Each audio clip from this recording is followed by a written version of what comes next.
Hi, this is Simon and welcome back to Supping About. So for today's video, what I'm going to take a look at is a trolley that we use when we are moving our paddleboards down from the car to the beach. What we did was we bought a little trolley from a company called Railblazer, and it's called the Sea-Tug.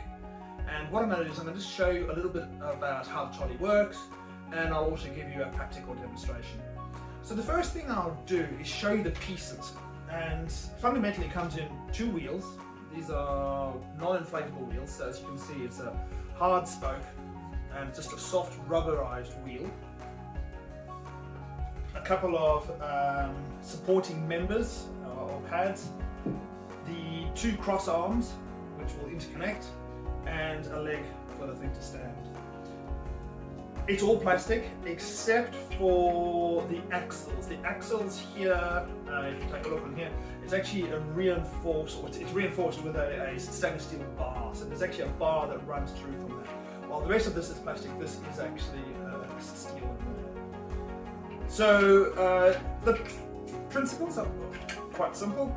You assemble together quickly.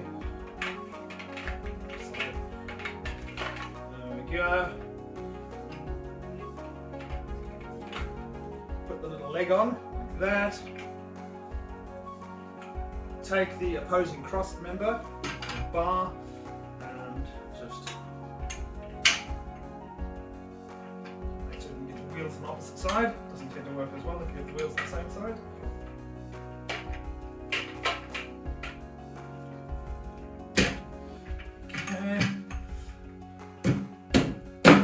There we go. Bang them in together and you now have the chassis, if you'd like to call it that, together. What you then do is you take the individual sort of seats, and these seats, and I'll bring this closer so you can see, the actual seat itself, the pivot point or the access point here is actually not entirely round. It's curved for probably 2/3 of it or 3/4. But then it has a flat section here as well, and this flat section is basically what you just slide in, push the slide section in, the flat section in, and then you can assemble like that. Likewise, take the flat section, the bottom, just push it in over there, and then just rotate this over. Boom, there we go. Now I've already put these straps on because I've actually been using this quite a bit when we actually go and paddle. So the wheels have a cotter pin or a pin over here. You just push the pin down, move the sideways so you can see it a little better.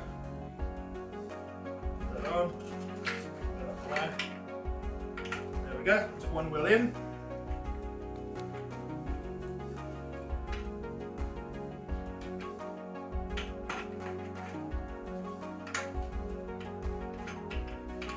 There we go, all done. And beneath it you have a little leg or stand. Just put that down and then just stand by itself like that. And that is fundamentally taking the Sea-Tug from its individual pieces, assembling it. As you can see, it's very easy to assemble, similarly to disassemble, fairly straightforward. You then take your board or your kayak, in our case it's just a board, you put it on top here. You can actually move these up a little bit like that if you want to put a kayak in. Because we use boards, we just leave it flat. Take your ropes like this, or your straps across, and just tie it up. But I shall give you a demonstration with one of our boards shortly. So one final point, once you've assembled your Sea-Tug, make certain that you align the straps with the feed-through buckle on the top. And the reason that you want to do that is you want to make certain that your ratchet here, or your clamper, or whatever they call it, is on the top of the board. So make certain that you actually do get this the right way around. Otherwise you could land up with this being upside down when it's on the board, and then you've got to twist the actual straps, which you'd like to probably avoid.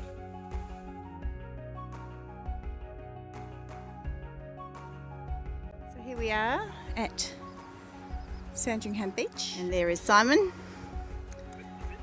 because we forgot the fins.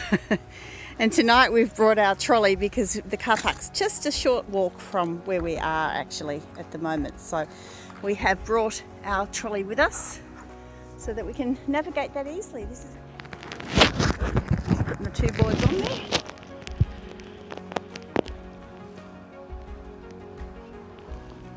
So the important thing here is obviously you've got to strap the board in. It's just a ratchet, so that's pretty simple. But to have a look down there, you can see the little foot. You can see it here. That little foot is what you use to balance the boards on. And then when you've got them on there, just kick it up like that. Good to go. And off we go. Off we go.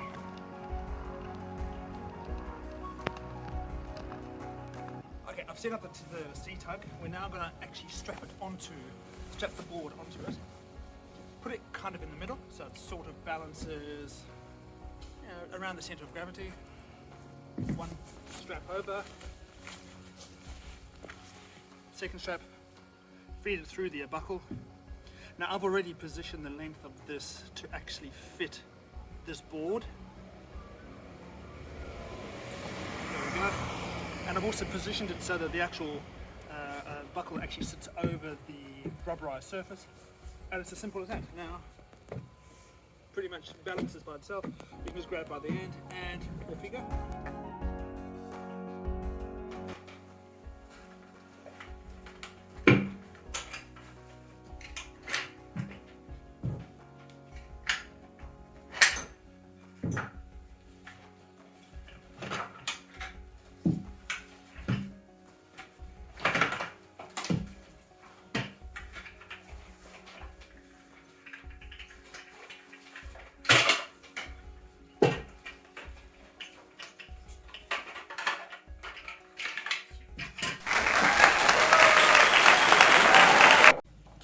So let's sum up. Yeah, look, the C-tug is a great way to help you carry your boards over some distance.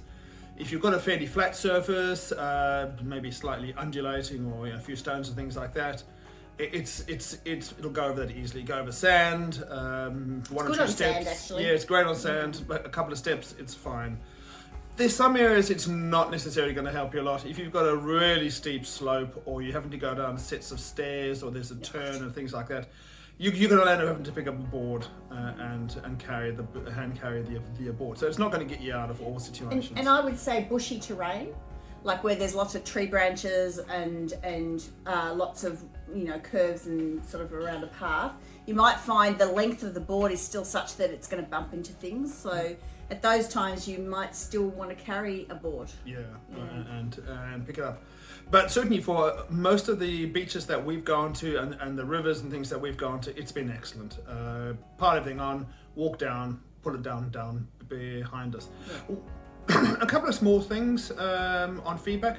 Well, one thing I do find a bit annoying is, and this is not the C-tug's fault, is once you put the boards on, grabbing the front of the boards, only one of our boards actually has a handle, the other one doesn't. It's got a little small ring. A little ring, D-ring. Yeah, a little D-ring. So we've actually got to put a little handle on that. But as I said, that's not the C-tug's fault at all. No, and we can easily tie something to that to make it easier to pull. The other thing I would say too is that we tend to keep our inflatable paddle boards blown up during the main season that we're using. So some people would find that it's easier to deflate your boards, put them in a backpack and carry them down tracks rather than using a C-tug. It's just our preference to keep our boards blown up and to use the C-tug. Yeah.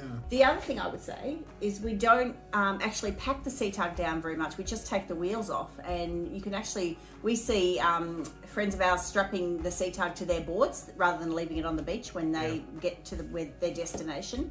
And you can easily do that. It's light, it's portable, you can strap it to the D-rings at the front of your boards. And when you get home like us, you can just take the wheels off and chuck it in the garage. It's really simple, it's really light, it's really practical. Yeah, we tend to store it on a shelf in our garage. Just take each wheel off, put it sideways onto the garage, and it just stays there. It's nice and Yeah. easy. So on the whole, we're really happy with the purchase. It's a definite thumbs up. Yeah, and we are aware there are other trolleys that you can sort of put the boards up on the side. For us, the C-Tug, it works well. Thanks for joining us again on Supping About. If you found this video helpful, give us a thumbs up and subscribe to our channel. We'll see you again next time. Don't forget to check out the playlist with our other reviews. Bye for now. Bye.